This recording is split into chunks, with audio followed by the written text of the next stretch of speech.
Derrière le vernis de classe et de glamour qui fit de Hollywood une légende, se cachaient bien des tensions permanentes, des manipulations subtiles et des personnalités impitoyables.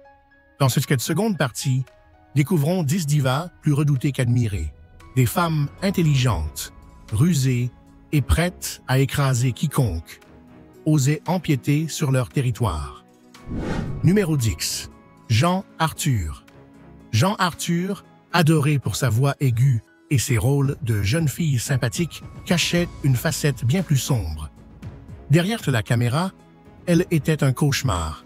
Perfectionniste à l'extrême, elle supportait mal que d'autres attirent de l'attention sur le plateau. Elle traitait les maquilleurs avec mépris, leur faisant refaire son maquillage des dizaines de fois. Un jour, elle versa délibérément du café sur le costume d'un acteur pour le faire paraître négligé. Avec les jeunes actrices, elle feignait l'amitié avant de leur donner des conseils trompeurs.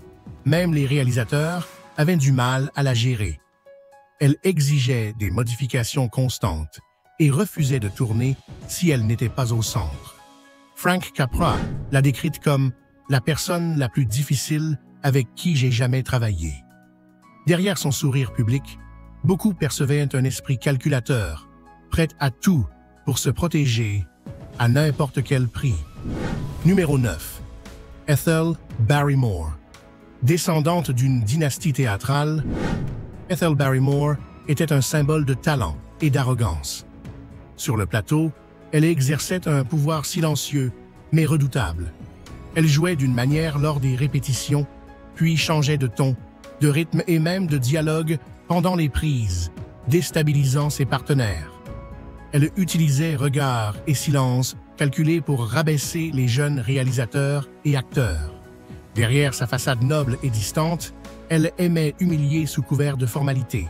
Avec les actrices débutantes, elle se montrait maternelle avant de les guider vers des choix désastreux. Un réalisateur a raconté « Elle pouvait te faire sentir inutile d'un simple haussement de sourcils. » Personne n'osait la contredire, mais dès qu'elle quittait la pièce, la tension s'apaisait. Pour beaucoup, Barrymore était une reine sur son trône. Elle ne criait pas, n'agressait pas, mais faisait trembler tous ceux qui l'entouraient. Numéro 8. Barbara Stanwyck. Barbara Stanwyck était autant respectée que redoutée. Issue d'une enfance très difficile, elle avait bâti sa carrière avec une détermination farouche et une attitude impitoyable. Elle était célèbre pour repérer les faiblesses d'autrui et les exploiter à son avantage. Lorsqu'une jeune actrice anxieuse devait jouer avec elle, Stanwyck exigea des changements de script juste avant le tournage, sachant que cela la déstabiliserait.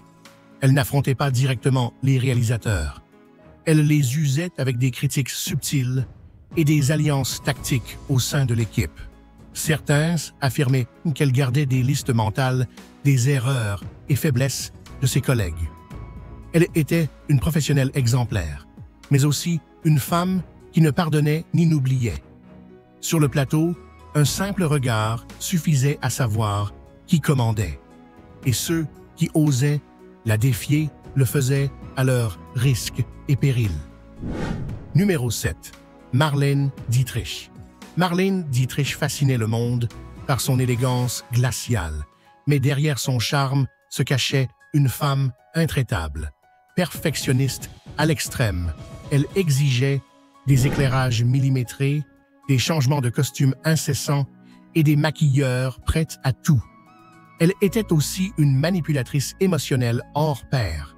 Avec ses amants, hommes ou femmes, elle alternait passion et cruauté publique si l'attachement devenait trop fort. Si une jeune actrice brillait à ses côtés, Dietrich sabotait ses gros plans, ruinait les prises ou répandait des rumeurs. Avec sa fille Maria, elle alternait affection et indifférence soudaine. Même son mari officiel, qui acceptait ses aventures, était puni s'il s'intéressait à d'autres femmes. Marlène dirigeait son monde avec froideur et autorité, et ceux qui refusaient de plier étaient écartés. Numéro 6. Gene Tierney. Gene Tierney, star de Laura et Péché mortel, était célèbre pour sa beauté éthérée et son caractère imprévisible. Atteinte de troubles bipolaires, elle alternait douceur et cruauté chirurgicale. Même stable, elle dégageait une froideur calculée. Elle repérait les insécurités des autres et les utilisait contre collègues et rivales. Avec Otto Preminger, elle eut un violent conflit. Pour se venger d'un commentaire, elle diffusa des rumeurs sur son comportement envers les actrices. Sa fille handicapée, née après une rubéole contractée pendant la grossesse, était souvent laissée aux nourrices. Certains disaient qu'elle la considérait comme un obstacle à sa carrière. Si une jeune actrice commençait à se démarquer, Jean la harcelait par des attaques passives-agressives. Numéro 5. Mary Astor. Mary Astor, lauréate de l'Oscar pour Le Faucon maltais, était une experte en manipulation silencieuse. Célèbre pour ses journaux intimes, elle n'y racontait pas seulement ses secrets, mais aussi ceux des autres. Elle recueillait les confidences de ses collègues pour les utiliser au moment opportun. Lors d'un procès pour la garde de sa fille, des lettres compromettantes et des relations secrètes furent dévoilées. Margaret Sullivan, une rivale, fut la cible d'une campagne de diffamation qu'on soupçonnait venir d'Astor. Sur le plan personnel, elle était froide et autoritaire. Le personnel domestique craignait ses exigences absurdes. Une servante raconta avoir dû relaver la vaisselle pendant des heures à cause de tâches invisibles. Mary était l'exemple parfait de la cruauté dissimulée sous des airs distingués. Personne ne savait exactement tout ce qu'elle savait, mais tout le monde la craignait. Numéro 4. Ginger Rogers. Ginger Rogers reste indissociable de Fred Astaire, mais hors de la scène, son comportement était loin d'être gracieux. Elle était impitoyable avec les danseurs. La moindre erreur valait des critiques cinglantes devant tous. Derrière son perfectionnisme se cachait une volonté de dominer chaque détail du plateau. Elle exigeait souvent des changements impossibles au maquillage ou au costume à la dernière minute, pour ensuite accuser l'équipe d'incompétence. Même Astaire, pourtant diplomate, demanda à ne plus travailler avec elle à cause de ses exigences. Avec ses rivales, elle usait de tactiques subtiles, des conseils soi-disant amicaux qui dégradaient maquillage ou posture.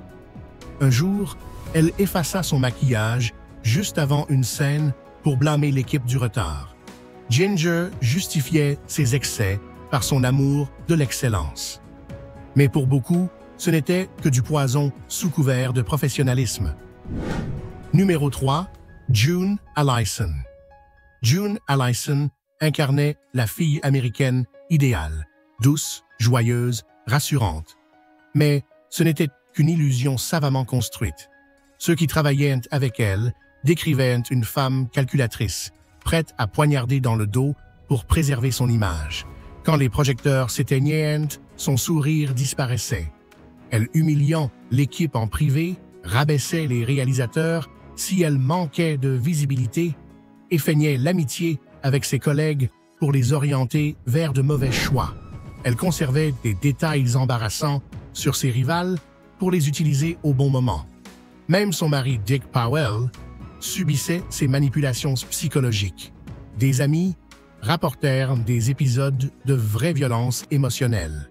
Elle semblait parfaite, mais imposait une ambiance de tension et de contrôle. Personne ne savait où finissait le rôle et où commençait la vraie June. Numéro 2. Zsa Gabor. Zsa Gabor incarnait la mondanité hollywoodienne, robes somptueuses, répliques cinglantes et une liste infinie de maris. Mais son véritable talent était d'humilier avec élégance. Elle organisait des dîners où elle mélangeait volontairement des invités de classe sociale opposée, soulignant ensuite leurs différences avec une ironie mordante. Une fois, elle fit asseoir un plombier à côté d'une duchesse juste pour voir. Elle méprisait le personnel. Un majordome dut se changer 4 fois car les pauvres se sentent au tissu. Avec ses rivales, c'était pire. Si une actrice s'installait près de chez elle, elle lançait fausses plaintes, rumeurs dans la presse et tentatives de ruiner leur réputation. Ses maris étaient d'abord flattés, puis psychologiquement détruits. Pour Zaza, la vie était une scène et chacun devait jouer le rôle qu'elle lui assignait. Numéro 1. Thelma Ritter. Thelma Ritter est souvent évoquée pour ses rôles ironiques de domestique, mais dans la réalité, elle était tout sauf conciliante. Derrière son masque de « voix de la vérité » se cachait une femme acerbe, intolérante envers l'inexpérience et cruelle avec les jeunes actrices. Avec son humour tranchant, elle rabaissait quiconque menaçait sa position. Si une actrice recevait trop d'attention, Thelma la ridiculisait avec des traits d'esprit qui faisaient rire l'équipe, mais détruisant l'estime de la victime. Elle traitait les réalisateurs avec condescendance, surtout sans expérience théâtrale. Les maquilleurs la redoutaient pour ses critiques sévères et son perfectionnisme. Même rarement en tête d'affiche, elle dominait les lieux. Et ceux qui l'avaient affrontée le disaient clairement, nous la redoutions tous. Aujourd'hui, notre voyage touche également à sa fin, mais ce n'est pas le dernier. N'oubliez pas de laisser un j'aime, un commentaire et de vous abonner à la chaîne si vous avez aimé la vidéo. À la prochaine aventure!